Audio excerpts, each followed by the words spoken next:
See Brown in your face. Have you heard of Everything at Once? Do you know about Everything at Once? It's internationally known. Aliens listen to it. It's the best ever. If there's something you're looking for in the 814, or feeling a little bored and think there ain't no more, check out Everything at Once and allow it to be your source. It's that raw podcast that's always showing support, highlighting the scene. No need to take I-90 to Peep or 79 to see how it be. Interviewing your locals with mindsets that are global. Innovators and creators on every single upload. So much going on in the EPA.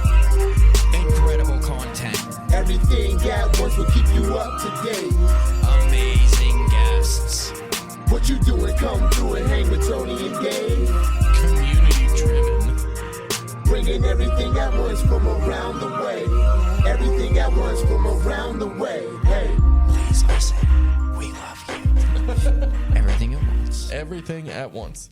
It's time to introduce this show. The best show on the face of the planet. Welcome, everybody. Thank you all for tuning in today. We want to thank our Patreon producers, Brian G., Josh W., Ian D., Nick G., and Sadie M. Patreon, it's an awesome way to support the show and say thanks. You can become a Patreon supporter by clicking the link below and choosing to be an intern, assistant, or producer level supporter. If being on the production team is too much pressure for you, you can also send any contributions using our Venmo at Everything at Once Studios. We now want to thank all the local businesses who supported this episode.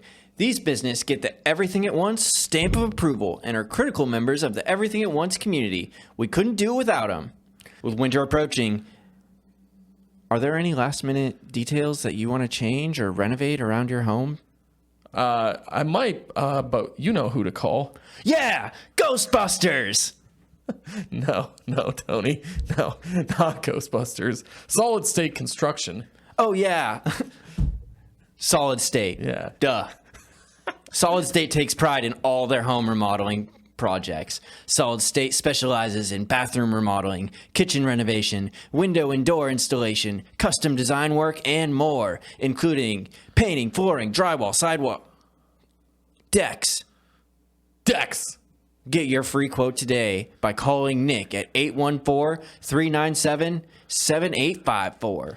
Solid people, solid product, solid state construction. You know, Tony, with all these renovations from Solid State, I think we might have kicked up some bad energy around here.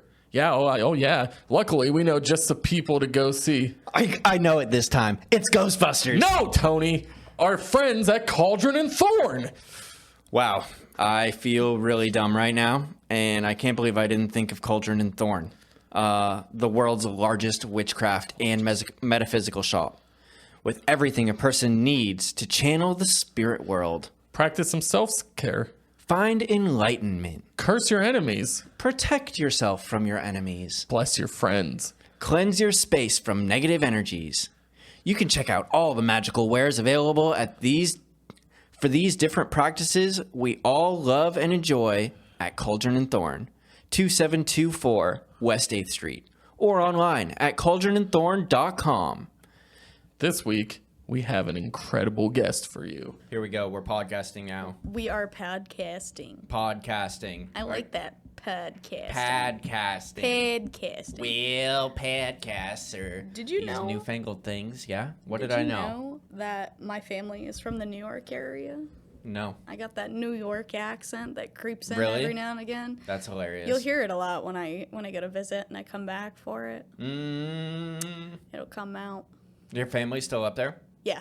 I was just there last month for my aunt's 70th surprise birthday party. Wow. That's pretty old. So just imagine a bunch of strongly accented Italian New Yorkers in one room. That sounds like fun. Sounds loud, actually. I'm imagining loud people yelling in hands. Oh, yeah. All the hugs, all the crying, all the good stuff. It was great. Delightful. And now you're back in town? I am, yeah. And it's been, I don't know if we did this on purpose when we booked this, but it was almost exactly a year since the last time that we sat down. No, I saw that earlier this week or last week or whatever, that it has been almost a year since we've had any official Spades representation. We've had Right. other members of Spades that are promoting their side projects, but we haven't had any official Spades. A Spades yearly update. You're one of the few repeat guests we've ever had, too. Congratulations. I'm honored. Yeah, it's a short list. I'm glad that we know each other and we've been around each other for so long and get to see our paths and our growth and be able to come together and talk about it again. It's really nice. Because I feel like a lot of times when you meet people, at least like relationships in college and shit like that, like friends and everything like that, like 90% of them I don't see. Yeah, it's like, okay, we're going to do this project together and then I'll see you never again. Goodbye. Right. Unless we happen to have a class. Yeah, unless we happen to have a class together or you fucked up the project and then I'm just going to stalk you and resent you till the day I die. Angry and make laughing faces at all your posts on Facebook and do little things. Just have a long-standing hatred. Yeah. You really fucked up that PowerPoint. Right. I'm known to hold a grudge, so sorry. Luckily, you don't seem like the type to me. That's surprising.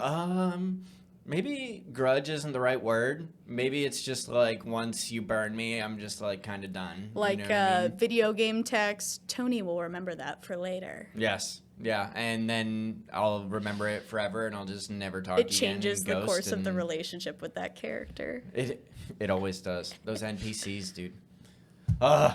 So, Spades, making music. You guys just had a new album come out, like, fairly recently. So, we were supposed to release it on the 25th of last month, and that's something I definitely wanted to talk about today because it's just been such a hard journey, especially over the last year. I mean, we had our bassist passed the year before, so then we got Matt Royak on bass, so we kind of had a hiccup there, got back in the swing of things, and then planned to record and get everything kind of sorted out there.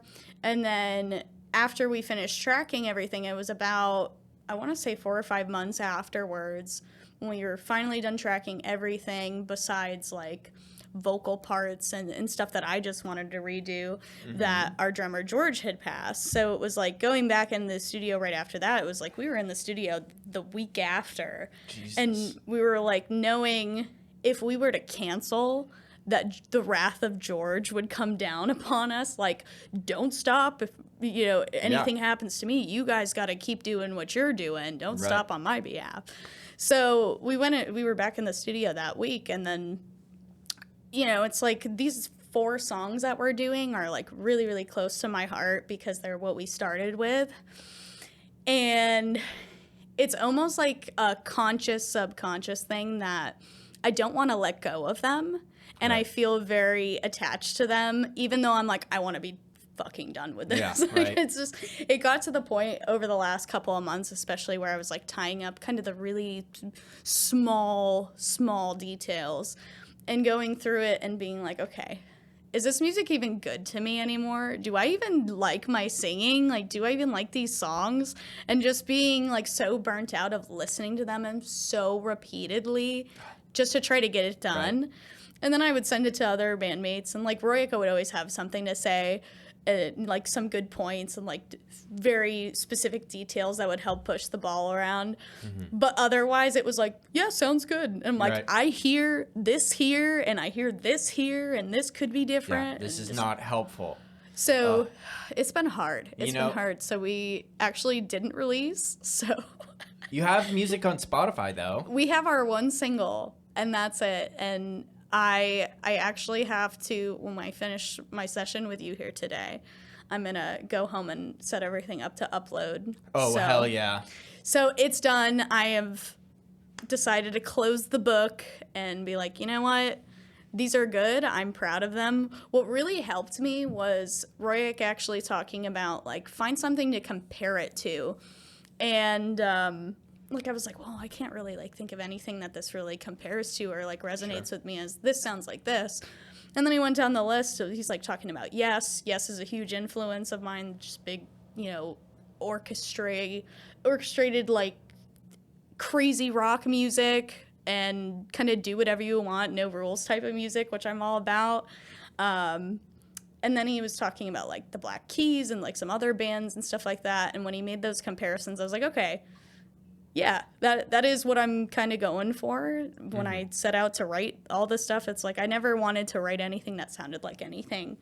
So now being like, okay, is this good enough? Is it what it's supposed to be? Is it sounding good? Does it sound like these other bands?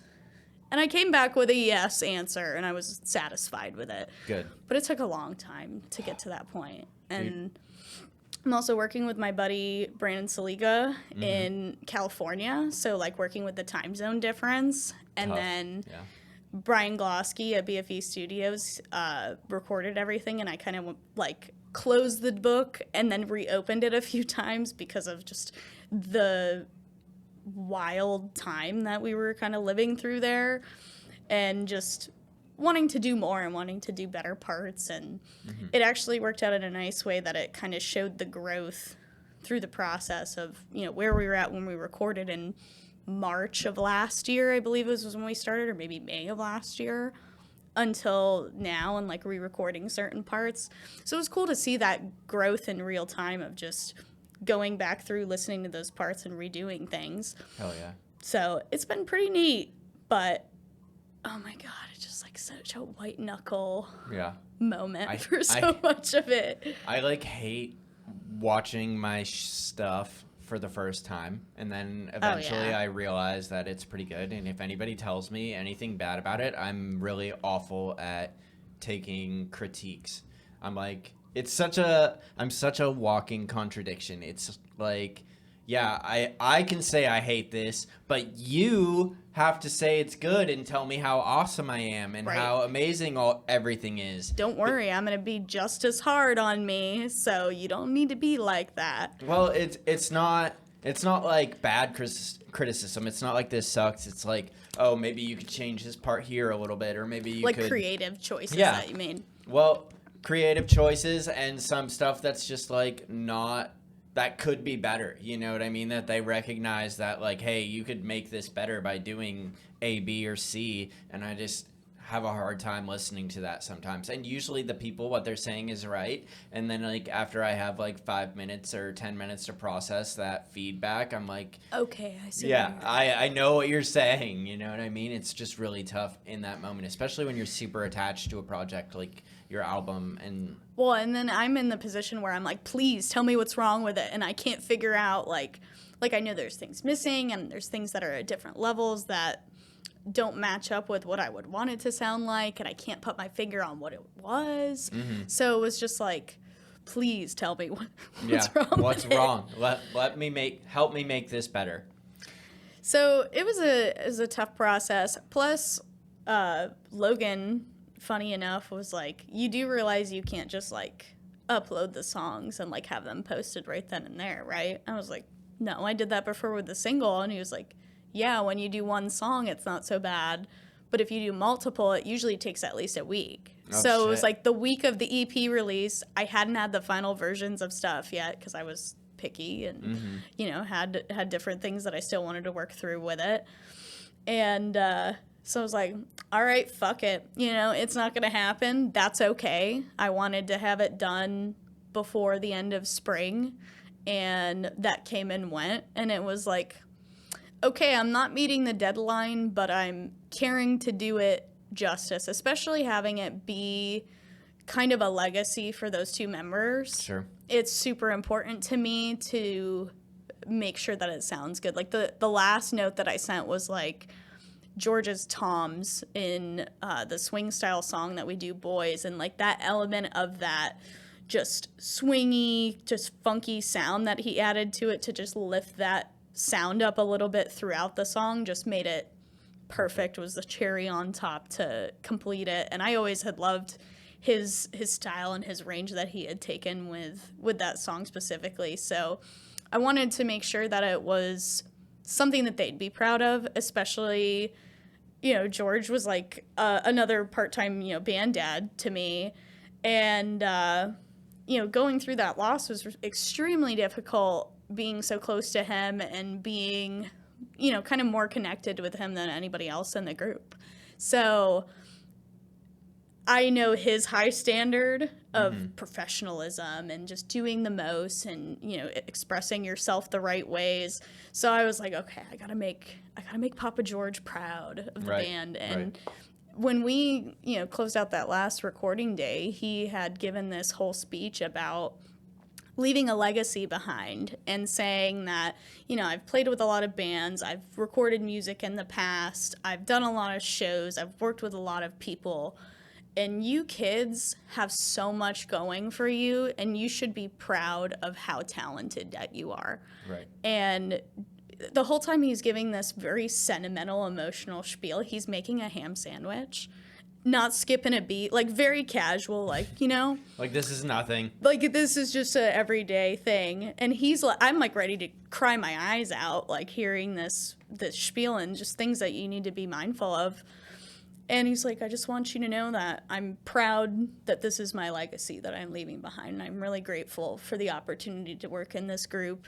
And thanks for having me. And I just gave him this big bear hug, like, wanted to be real sappy with him, but I just wanted to just revel in this. I'm trying to make my sandwich. Yeah, this sentimental ham sandwich moment, like, just breezing through it like it's not a life-changing kind of conversation for the group.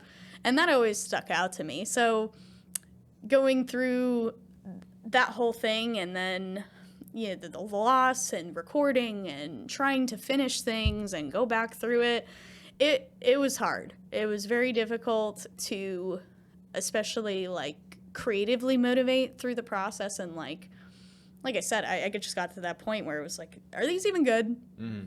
Somebody tell me that they're good or not. I think they're bad right now. Right.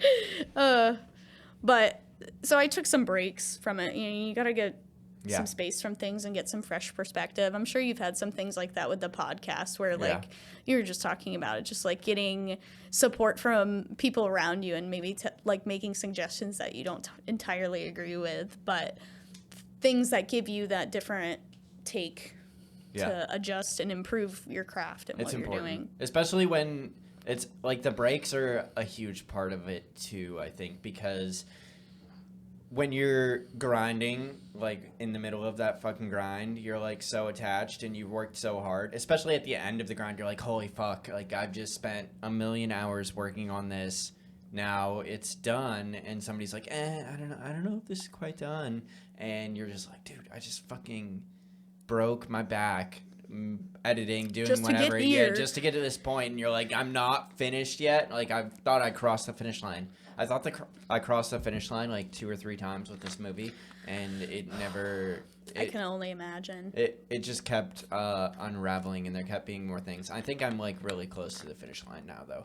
I'm happy for you. That's a big artistic venture. It is, and it turned out really good for our first ever attempt, and for, like, any indie film on a budget that we had with the resources that we had. It is an incredible accomplishment, and I'm super proud of it. Most of the cast hasn't really watched it yet, but it still needs, like, another session or 2 of, like, color grading and color matching, because we used 2 different cameras, and the colors look a little bit different on each camera, so trying to match them up is really just kind of a tedious process. More than just slapping a filter over it. Yeah, exactly. Well, I could slap a filter over it, but it's not going to work because they're different, you know what I mean? Like, this filter is going to do this to this picture, and this filter is going to do this to this picture. It's not going to match them together. But that's been my latest. Don't you love that minutia? It's just like... It's great. Love it. Every little bit. But it's pretty much done. It needs an ending title credits, which is not going to take long. It'll be pretty easy to do, but everything else is, like, all together.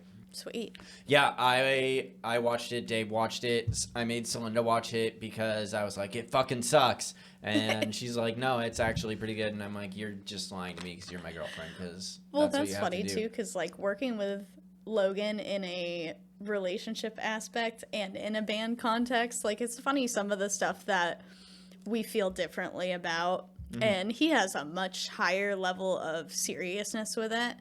I would say I'm pretty professional and I like to do things a certain way, but Logan is super serious about it. Mm-hmm. And he holds himself and holds other people at a high standard. And it was like, I brought a couple of the songs to him, and he's like, maybe you should just start over. Oh my God. Dude. That is not what anybody wants to hear. We're on our way to he had a gig, and it's like acoustic night in Meadville at Voodoo. And I just turned to him like, I'm just trying to go out for drinks and hang out. I just wanted you to tell me what sounds fine. Weird about this. And he's like, yeah, throw out the baby with the wash bin. Yeah. Fuck it. Oh my God. So, and he wasn't like it was not sounding good. He's just he loves live recording. He'll go and do a show, and if somebody has a soundboard set up that he can take the audio from, he'll just post those. Yeah. And I cringe hearing him give band directions in those recordings. I'm like, oh my God, to hear myself talk on a recording like that would make me feel so uncomfortable and it's not a finished product. Mm-hmm. Whereas for him, he's you're doing all this back and forth to get it exactly the way you want it in this studio version. And that's just not his thing. So everybody does stuff differently. And I mean, his group's on the rise. Royik's group's on the rise. They're doing well. Spades just hit 1,000 followers. I almost said 100,000. I'm just speaking stuff in existence for the future. Maybe. Yeah, you're manifesting it. Yes, manifest it. I am a big believer in that. I said that I wanted to hit 1K pretty soon after the last couple of big shows that we had and just some cool things that we've been doing. So we hit 1K Sunday, actually, very recently. I was at a Goose show with a couple of buddies from Dirty Leaf, actually. And we were just getting started for the show, and I just started celebrating. I was like, oh, that hard work 1,000. Pays off. And I've been watching it just slowly, get one person over the last couple of weeks. Mm-hmm. So to have it finally hit that mark is oh, okay. I feel like I can relax now because I've done no paid promotions. I've done no work with any sort of advertising company or any promotional businesses, anything like that. Just cool stuff like this, going out to doing gigs, networking, and trying to do my best to learn how to market and learn how to create posters and flyers and all kinds of stuff. I made a QR code poster that I'm a big fan of. I really, really like how it turned out.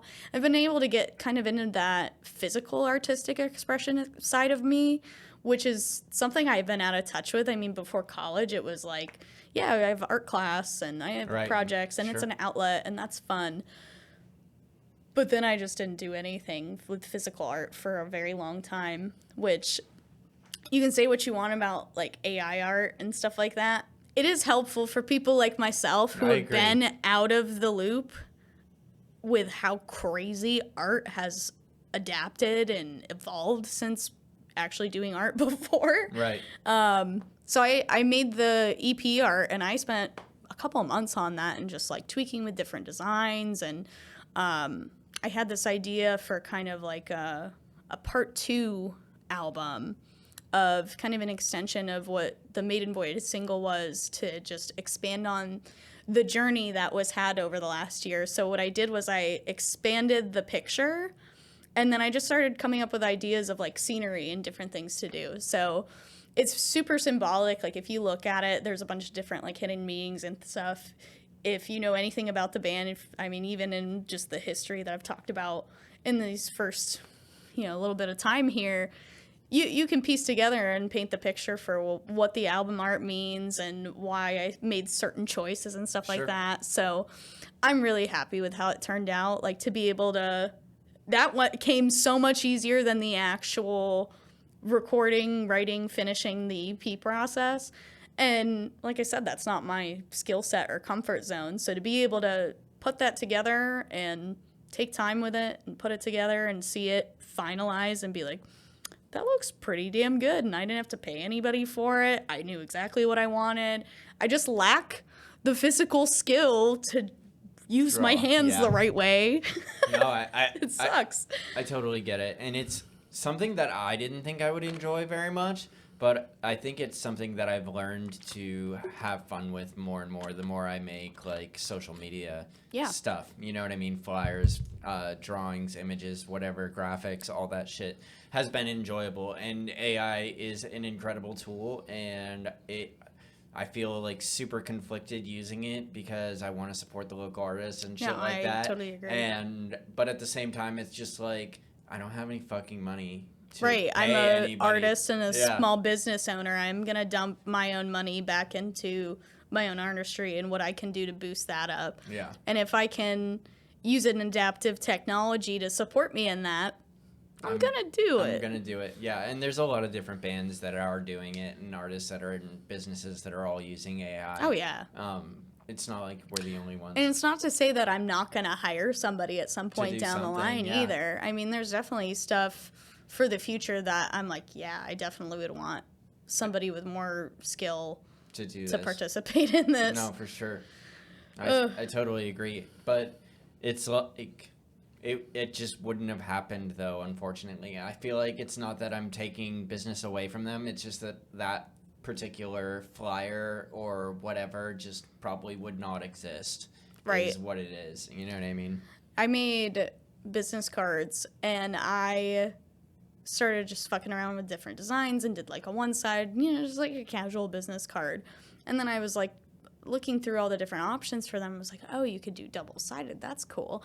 Oh, you could do rounded corners. That's cool. What if I did a playing card? And then put it together and did like a queen, like the playing card style where it's like upside and downside. Sure. And just threw it together. And so I'm such a corny fucking person. Like, I do my best in my music and in my stage presence, and otherwise, I'm just corny, period. But when it comes to the music, I love to, like, throw little jokes in, little innuendos, little different meanings. So when I get to go, here's my card, I really enjoy that. It is so cheesy, but I really enjoy that. And people are always like, oh, that's sweet. It's a Spades card. Like, that's cool.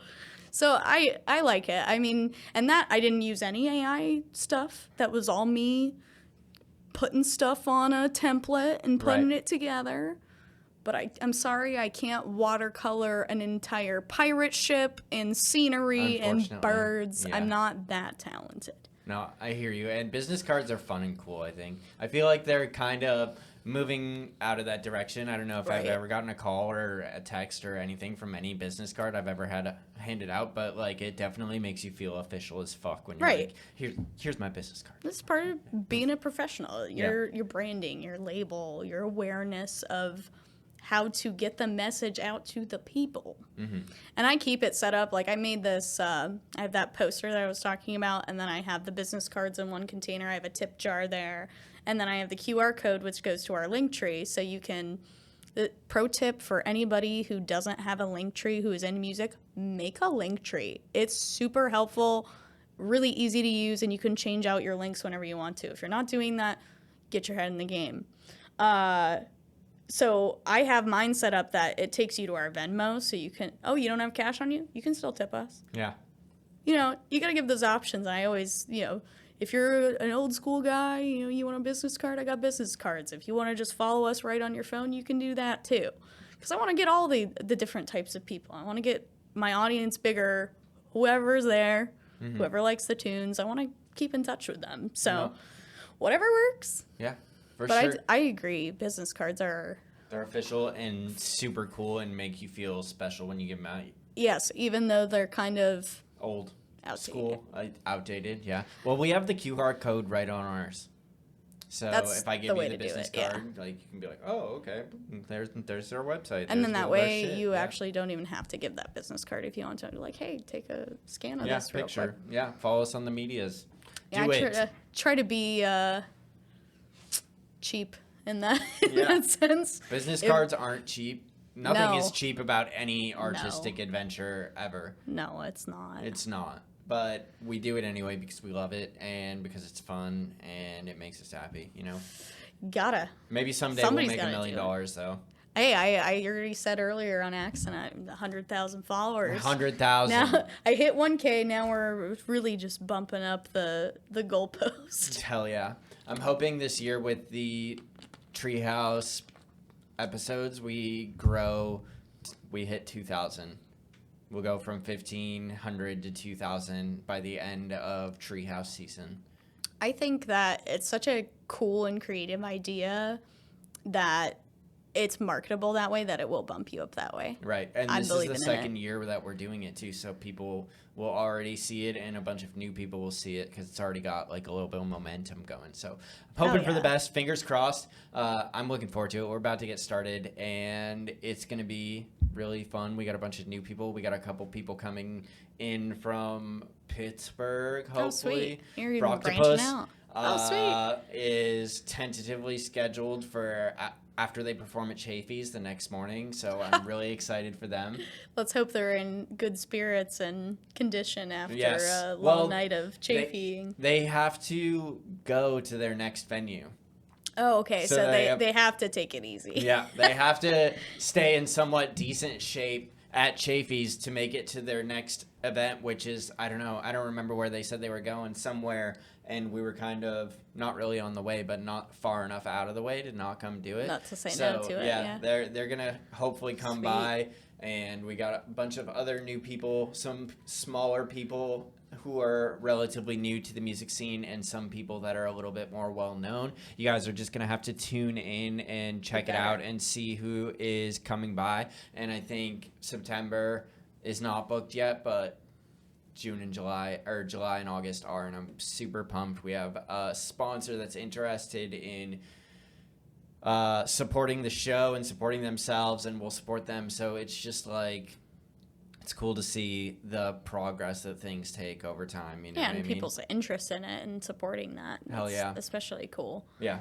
That's honestly how I feel about the Chafee's family. Is like, I met Emma Chafee at a bar, and she was my server, and she knew my boyfriend that I had at the time, and like they started talking, catching up, and then I had found out afterwards who she was, and then kind of made the connection like, hey, I don't like to hound anybody about my music or like promoting myself. Like, I definitely am promoting and I'm out there, less so than I was before. Sure.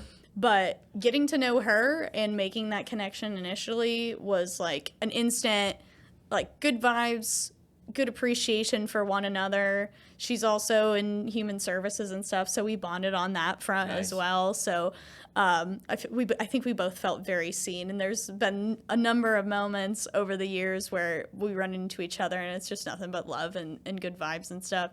Oh, yeah. So we started out on the small stage first year, and it was, just like so embryonic in comparison to what it is now. So we're on year 4. We got year 4 this year. Damn, 4 years. Yeah, like since the beginning. And we're going to be on the big stage again for the second year in a row, and starting off the day on Saturday. So we moved from Friday to Saturday, which is really cool. So I get to wake everybody up and get them out of the woods and get them partying bright and early. Nice. I mean, it's 11 a.m. That's not early anymore. Now that we've gotten a little bit older. Yeah, that's we're not like sleeping normal. till 1 o'clock. Like, not really. Maybe at Chafee's. Maybe the Chafee's goers are, though. Everybody's there on Saturday, so that's what I'm most excited about, because we've been doing these Friday slots for so long, so not everybody's there, especially if we're getting a little rain like we did the last year. Yeah, it wouldn't be at Chafee's if it didn't rain, though. I set down a tarp and claimed a area of land just to go back the next day. It was like monsooning. Like, we had tornado warnings, the whole shebang, and I went with Logan and George and a couple other people, and we set down our tarps and got stuff situated to claim our land for the weekend. And somebody moved our tarps and was like, we've been camping here for years. Well, you should have been here in the rain then, claiming this spot. Come on. What the hell? Get with it. It's a dog-eat-dog world out there in the camping ground space. You got to find your good spot and keep it. Right. Because people will take it from you. The Chafee's is a free-for-all. There's no government. There's no rules. No regulations. You gotta fend for yourself out there. It's the way it's the festival of life. But yet loving and supportive and positive vibes and all that good stuff. It's a weird anarchy / peace, love, and happiness. A conglomerate of mixture. Things. Absolutely. And it always rains out there. I remember it's rained out there since I was a wee lad going to Chafee's. Oh yeah. In 2009. 2008. 2008. Yeah. Jeez, First Chafee's. I'm old as shit, dude. I forget how different we are in age. But we were classmates. I think that's what always throws it off for me. But you were already established. Like you were already kind of moving forward in your life. Yeah. For the most part, I kind of kicked bass through college. It was ridiculous. I would never. I don't know how I made it through, but I feel like I kicked college's ass and I kicked life's ass for 4 years when I was going to school, and now it's just everything's just super easy comparatively speaking. What you put the work in now will expand and grow and change and propel you forward. That's what I was talking about for this work event tonight. Was just talking about how you're setting yourself up for the next 5 to 10 years with what you do right now, and that's very intimidating. But what you can get out of that hard work can be so surprising. I am just always baffled by how far I've come with the group. I genuinely thought it was just going to be a side project. Mm-hmm. I thought it was going to be a chill, hobby. Right. And now it's okay, I'm spending money on this. Right. I'm investing in this.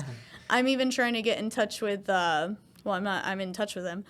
Keith Harker, he's a vocalogist. I don't know if you're familiar with Keith, but he's a little bit different than a vocal coach. I mean, he's still a coach of the vocal subject, but he focuses a lot on anatomy and vocal care, vocal strain, things like that. So I'm really excited to work with him on that and starting to invest back into my musicianship, because I feel like I've just been in this go mode of okay, everybody's got to learn the songs. I got to do the marketing. I got to do the promotion. I got to do all this other extra stuff. Meanwhile, I have never, sorry, Miss Thomas, if you're watching this, my high school choral director, I don't know music theory. I haven't learned it and mastered it through these last 4 years.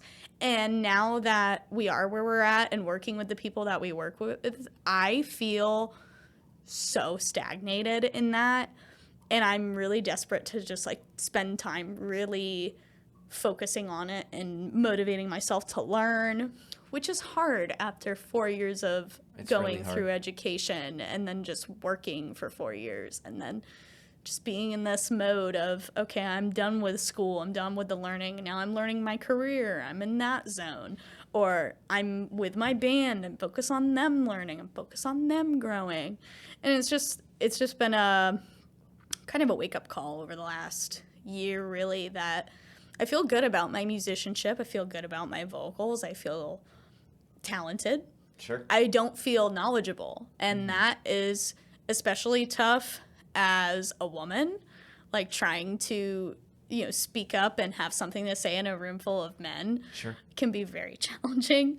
Especially, like I said, I don't have the knowledge, and I really want to expand that over the next year. It's a good goal. It's so necessary. But yeah, I want to master vocals again, and in this professional and performative context versus my background, which is classic choral and vocal ensemble. So that's all I know. That's all I've had. I can do harmonies like nobody's business. I can walk in and do whatever as far as that goes. But the actual application of knowing what I'm doing and knowing how to make the blends work in a certain way, knowing which notes to choose and things like that, I'm clueless. And I hate it. I hate not knowing that. Mm-hmm. And I, as, the leader of Spades, I lead, but I also am hanging back a lot. It feels bad to not be able to direct my people in the way that I want to. And also not having an instrument to play to be no, I want it to sound like this. So I'm kind of like removed from the group in that sense. So it's just been in this weird kind of limbo zone between leadership and non-leadership for me. So I just want to focus on that heavy this year, and that also means that I'm not booking as much because I need time for that. Yeah. I also got a puppy 2 months ago. Oh, nice. And I had a 6-week training program. I almost told you to bring your dogs. You know what? Yeah, I was thinking that walking up. I was like, man, we need a puppy play date sometime we got a fenced-in soon. backyard. They could run around outside. But I also didn't want to just leave them outside when it's like 1,000 fucking degrees outside and let them run themselves to exhaustion, because that's exactly, I don't know about your dogs, but that is exactly what Austin would do just collapse to heat stroke from running around in circles for so long. Yeah. So we just did 6 weeks of obedience school. Good. So I went Where'd from you go? Lake Erie Canine. It's in They're Lawrence hardcore. Park. They are super serious there. I had a great experience. In fact, it's like 60% person training and 40% dog training. Like, if you don't know how to work with a dog or how to be a dog owner, go to the puppy canine boot camp that they got going on there. They have all kinds of courses there too. Sure. But I had a really positive experience. Logan got a lot out of it as well. It was his first dog. Oh, nice. So it's really cute watching, your very serious kind of straight edge boyfriend go from that to, and your puppy, hi, and be all cutesy with him. Nice. It's very cute. He's like softened up a ton. Good. Because he's got this fuzzy little guy at home. That's good. What kind of dog? Puggle. I got another Puggle, so sweet. I have 2 of them, Pug and Beagle. They're both very sweet, Very good. very snuggly. Before I came over, I plopped down on the couch just to close my eyes for a second, and he just runs up and just curls up in the nook of my body and just lays on me. Like, Nice. I'm here for you, Mom. I'm just going to give you a snuggle real quick. Austin is not much of a cuddler, which is kind of sad, but I respect his space that he wants. That's fair. Try to. You rescued him too, right? He was he was from the Anna shelter. Yeah, Zappa was Anna shelter pup as well. Yeah, he was like 8 weeks old. I don't know what happened to him, but he's pretty timid and he's not very confident, and you kind of get those kind of I've been hurt in the past kind of vibes still. I mean, he's like 3 years old now, but there's still some things that I noticed that he's very submissive. And when we got him, he was pretty chill. He was pretty sick when we first got him because he had kennel cough. Then we found out he had Lyme disease and all this other stuff. It's just stuff that happens. And so he was super chill for the first like month and a half that we had him. And then he got on his last day of antibiotics and just turned into a shark. Like, he was just insane, flying all over the house, chewing on things, like being crazy. And then we found out that he's got this like reactivity issue where he's so excited to see other dogs and gets upset that we don't bring him over to other dogs that he will bark the most horrendous bark I have ever heard. Like, I have never heard a dog make the noise that he makes. So he's definitely got some issues. But, we all got issues, right, Tony. We all have stuff to work through. Of course. And we deserve grace and love and respect to work through that. Absolutely. But we will not tolerate any crazy behavior. No bad behavior. No, we got to learn. That's right. So that's been taking up some of our time. That's good. Just when you're overwhelmed and burnt out, just throw a puppy into the mix. Yeah, Fuck it. Of course. Woo, it's party time. Party. Oh, and it has been a party, to say the least. No, I love him. He's a sweetheart. He's so just snuggly and funny. Like, he'll just, like, show how upset he is to do something. Like, he'll sit down when he doesn't want to, but he's going to let you know that he doesn't want to. So he's cute. We really like him. I named him Zappa after Frank Zappa because I just knew when I met him, I was like, he had, like, a real generic name, like Lake. I was like, that's too calm. He needs something weird and outlandish, like... You manifested it. Oh, yeah, I brought it right on. It's amazing what we manifest throughout our time in life. Like, something I wanted to talk about was, like, the original dream of Spades was an all-female group, which is, like, super difficult. Yeah. I might be putting together another project. Oh, yeah? That is all ladies. Whoa. And that's super difficult. So I'm excited to... I'm trying to use it as an incentive to learn more music theory and to also master guitar. Be better at that. But more to come. That's like super, again, embryonic, like the early stages. But just to even be like, yeah, I know 3 other ladies that I can put a group together with is just like super cool to me. Is that your instrument of choice? So, other than vocals? I mean, I genuinely, I love bass and drums probably the most out of anything. Like probably bass is my favorite. But I always wish that I could learn drums. I do play cajon. I play cajon pretty okay. I have not, like, practiced at it. Lizzie actually has had my cajon on a loan for the last couple of months because I was like, hey, you know, if you want, we can do some acoustic gigs and you can play cajon for him. But she had never played before and didn't own one, so I was like, yeah, take it. Have fun. Let me know when you're ready. Yeah, exactly.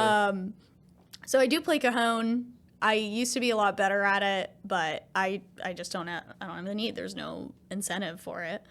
But yeah, drums and bass have my heart for sure. But guitar to me is just like so universal and like the best way for me to communicate something.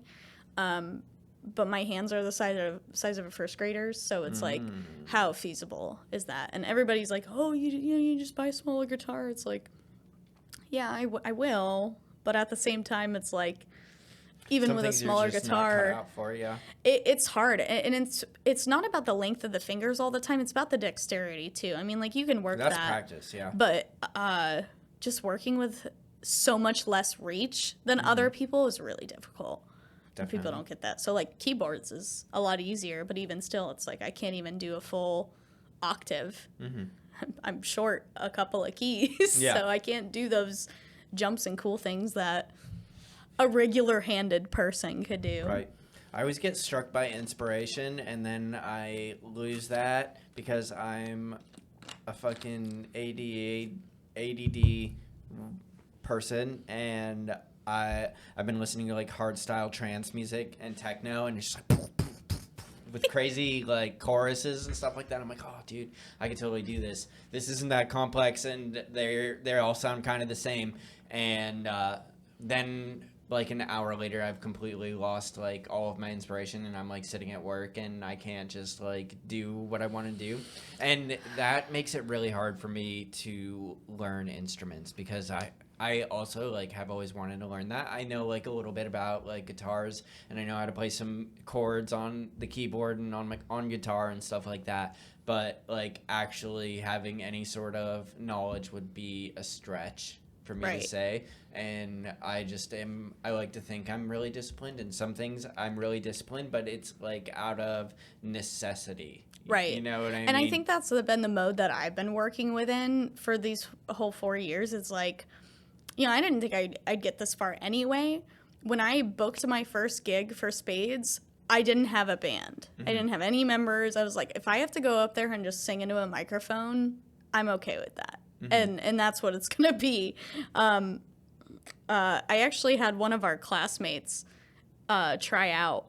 Oh, nice. Back then. Well, I'll fill you in on that another time. Cool. But a couple different people that I had try out, you know, before I finally found Matt Patty, and you know, we had spent all this time together and you know worked things up to this point, and it was just like, you know, again looking at each other like, holy shit, how did we? We're playing Celebrate Erie right now. We're on Perry Square stage. We're getting paid well.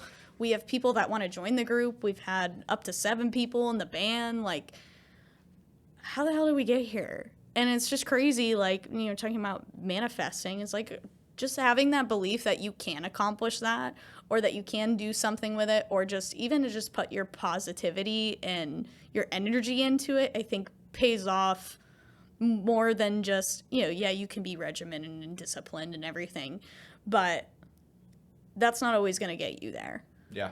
And I'm really stoked and just blown away all the time by how things have changed. Like even you know, we talked about like just like professionalism and growing in a sense of knowing what you want to do with it and knowing what you need to do.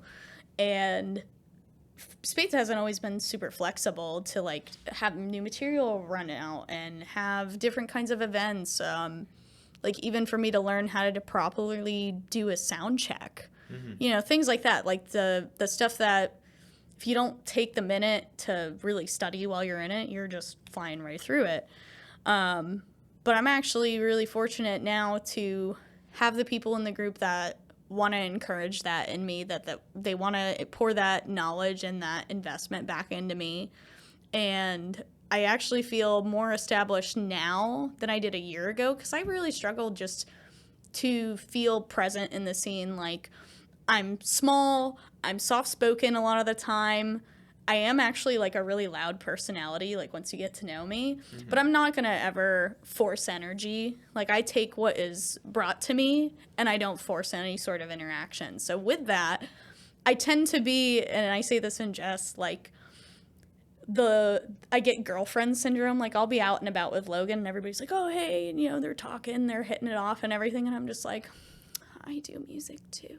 Like I don't say anything. I don't care to say anything. But I had an opportunity to kind of like bust the door wide open in the scene recently. I got to sit in with Funkademic and Friends for a Pink Floyd Dark Side of the Moon set, which, oh yeah, big fan. Funkademic's one of my favorite local bands, if not the favorite. Right. So I've been a huge fan of theirs for a while, and it was just like by chance. I just was talking to Ralphie one day, and he was like, yeah, we need a fill-in. And I was like, well, I can't do it today because it was like an hour, not even 20 minutes before their set. And he's like, well, we're doing the same thing again next weekend. You want to do it? I was like, shit, I'm not going to say no. Right. I'll learn. And I was like super fatigued that week with my voice. I had a lot of gigs, had a lot of stuff going on. And I sat in for this practice, and he's like, all right, that was badass. You want to do the whole album? I'm like, yeah. Yeah. I'm not going to say please. no. No, they're great. So I got in, and it's like I walk out on stage, and funny enough, there's like a whole bunch of people I went to high school with in one corner just by chance, and then almost everybody in Spades and Dirty Leaf in the other corner. And it was like the first bong of time hits, and I walk out on stage, and the spotlight shines on me, and it was just like this like super powerful moment of like sitting in with a group I've admired for the last 4 years. Sure. And doing one of my favorite albums of all time with them, and doing Great Gig in the Sky. Are you familiar with I've seen them perform before, that like Pink Floyd cover group. Well, whenever, I mean, Brewer and Ralphie, I don't know if it has a different name or if we call it Funkademic or that group of whatever. boys, I'm going to look at the camera when I say this. Y'all are all over the place. I know you're doing all kinds of projects, all kinds of fun stuff, Blue Sky Band, all that shit. Yeah. It's really cool. They have a nice, really tight-knit, fun-loving group of people there. They're all extremely talented. And to just be on stage with them, to like be a foot away from Eric Brewer, like ripping a solo, was just like, I'm here right now. Yeah, that is just insane for me to be here right now. And I don't even like that type of vocal typically. Like, I'm actually a huge stickler, and I try to do it as little as possible in my own songs, those like oohs and ahs and ad libs and people just adding like fluff in songs. And that's what that whole song is. Yeah, right. So I was like struggling hard with it. Like, I didn't know what I was going to do. I was trying to like plan out the different jumps and all this stuff. So I just ended up deciding, like, you know what? I'm just going to channel the hurt that I feel from months ago into this song, sing my heart out, and just be raw, uncut. Like, I know I can hit these notes. I know I can do what I need to do, and I just need to just feel my way through it. Right. And I was getting so hung up on what I was supposed to be doing and what the original vocal was that I wasn't making any progress with it. And when I went on stage, I was just like, fuck it. I'm just going to sing my heart out, let it fly. And I was saying to my friends afterwards that I had to close my eyes. Like, I'm always trying to keep eye contact with people, but this felt so raw and like emotional that it's like, if I I feel like I'm naked in front of all these people right now. I need to keep my eyes closed until it's over. And as I'm walking through it, I'm like pep talking myself through it, and I can just feel the energy of the audience, and everybody was just so nice about it. And what did me in for the end of the night was Logan kissing me on the forehead and saying, "You will never, ever just be my girlfriend again after that." Yeah. And I was like, oh, nice. Like just tears flowing, because it's so hard. It's like I don't put myself out there as like I'm a musician. Like I barely know how I fucking got here, and here we are. And it's going well, and I've always been a vocalist. I've always been a singer. So to be able to continue doing this and have such a cornerstone of who I am and how I've gotten here to be part of my regular everyday life is just like a dream, really. It's been very, very cool. Right. So some big moments over the last year since I saw you last, Mr. Tony. It's good.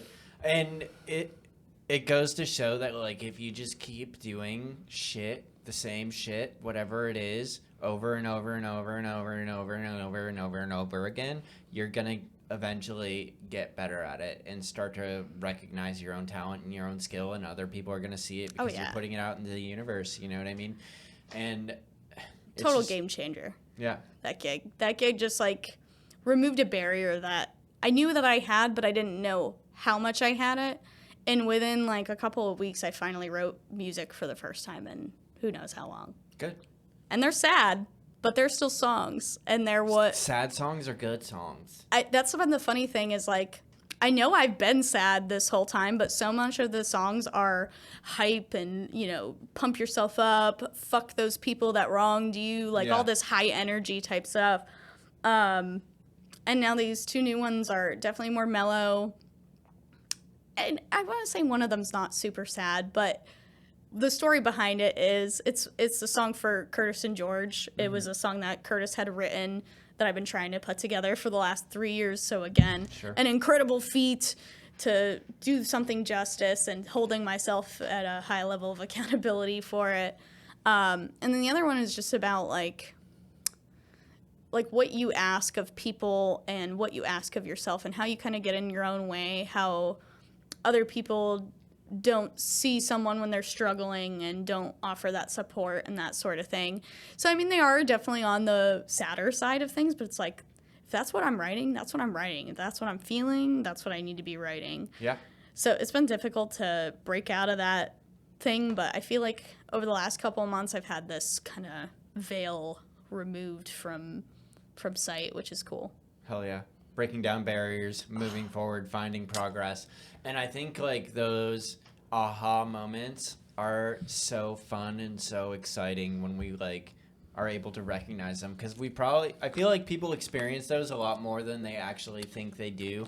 They just don't have the awareness to recognize how monumental like, some oh things shit, are. I'm having an epiphany right now. Yeah, like, wow, this is a pretty wild thing I'm doing. Like, but it's so easy to downplay that to ourselves and just be like, oh, this is nothing, you know. I do this all. I just do this. Right? I just do this. You know what I mean? It's no big deal. God, because we want to take away from ourselves. At least I want to take away from myself and say I'm not. That was special. Like we were talking about with like the EP process and everything. That was part of what kept hanging things up. Was I just kept coming up with new ideas. Like we recorded Boys and it was good, and then next thing you know, I was like, well, what if we had the opportunity to add a brass section to it? How fucking cool would that be? So I asked Larry Kaplinger from Dirty Leaf to play trumpet, and he was down for it. And then Royak was like, I can play literally any brass instrument you want. What do you want? And I was like, there's other options. Oh my God, okay. Trombone maybe? He's like, okay, cool. So we had them lay down some trombone and trumpet tracks, which sounds incredible. Got to do a live version of that at Toxic Prom recently, which was super cool. And then it was like, okay, we had made Voyage as a single, and then George and I were talking about like bands that do part 1 and part 2 songs, and we were like, well, what if we did like a Maiden Voyage Part 2 and like we could write a whole new song and like do the journey, like once you call it like the destination or something. Hell you yeah. know, something crazy like that, because I'm a huge fan of stuff like that. Like I love continuity in an album. Yeah, theme albums, totally about it. Maiden Concept Voyage albums? Yes, concept albums is the better way to put it. I mean, like Maiden Voyage is the album itself. It's not like all a beachy, like fun thing. I mean, it's representative of a journey taken over the last, 4 years and how that's changed. So I wanted to represent that through Maiden Voyage Part 2. So Part 2 has Kevin's guitar parts on it, as kind of a more of a focal point because we had gained him as a member within that year. And then I had Brooke Robertson do penny whistle for it, so it almost sounds like a bird fluttering throughout the song, which is fun. And then she did hand percussion as well, so we had that throughout the song, and then I redid the vocals. So it was like a passage of time. Like Brooke used to be our cajon player for the group back when we first started, so it was just cool to like pull these different people into it. And then I had Lizzie redo the drums for it and had Brandon master them and mix them so that it was a combination of their drum parts throughout the song. Sweet. So just like I said, very symbolic, very emotional. I even got to do, so Quiet is like the first song that I wrote for Spades once I actually, had a guitarist to work with. And I just decided, we were just like fucking around in the studio after kind of closing the door one day, and I decided to do a bunch of vocal harmonies for the song.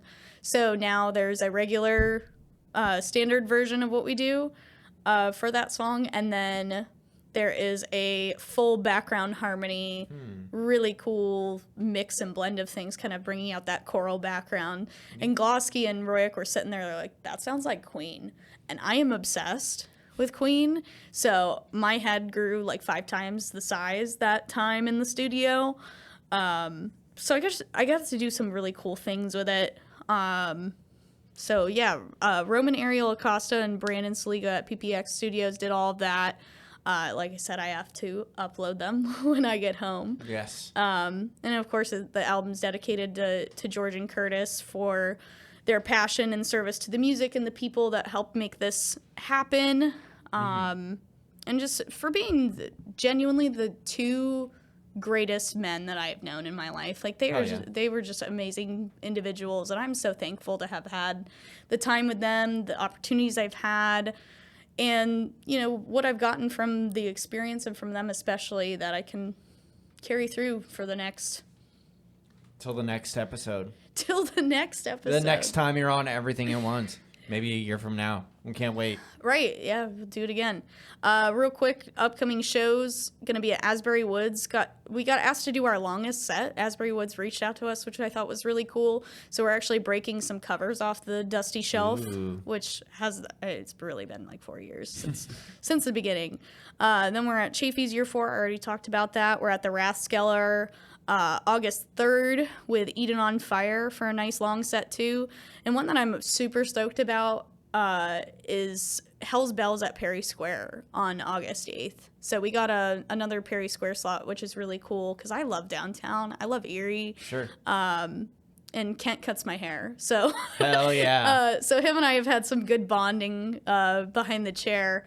So I'm really excited to bring the energy, and they're a real high energy group of old dudes. AC/DC's high energy. I know I got to bring my A game for it. So I'm ready to get out in the summer sun and just start kicking ass on stage again. It's the start of the season. It's already kicking off hot. So, too hot. So we'll see how that goes. Yeah. But well, this was super fun. What a year it's been. It's been incredible, and I can't wait to see you perform this summer at the various places you're going to be at. I'm sure that's just the start, so make sure you guys all go check out Spades. Some stellar Tony C photography out there. Ooh, yeah. I'll be around too with my camera. It's going to be busy and it's going to be hectic. If you haven't got tickets yet to KARANORMAL, it was kind of too late, so sorry everybody. You're sold out, brother. It's sold out, and it'll be available on YouTube at some point. I don't really know when that's going to be. Go check out Spades, give them likes, help them hit 2,000 by the end of summer, and Spades Band on Facebook. Don't look up Spades. You'll find a bunch of card games. Ooh, yeah, you don't want that. Spades Band, Facebook. Like them, follow them, check out their music. It's going to be on Spotify next week or whenever. There already is some stuff. July 6th, I think I'm going to give myself a birthday present. Hell yeah. Happy birthday, July 6th. Brother. And thank you all for checking out. Thanks to all our sponsors. We love you guys. Peace.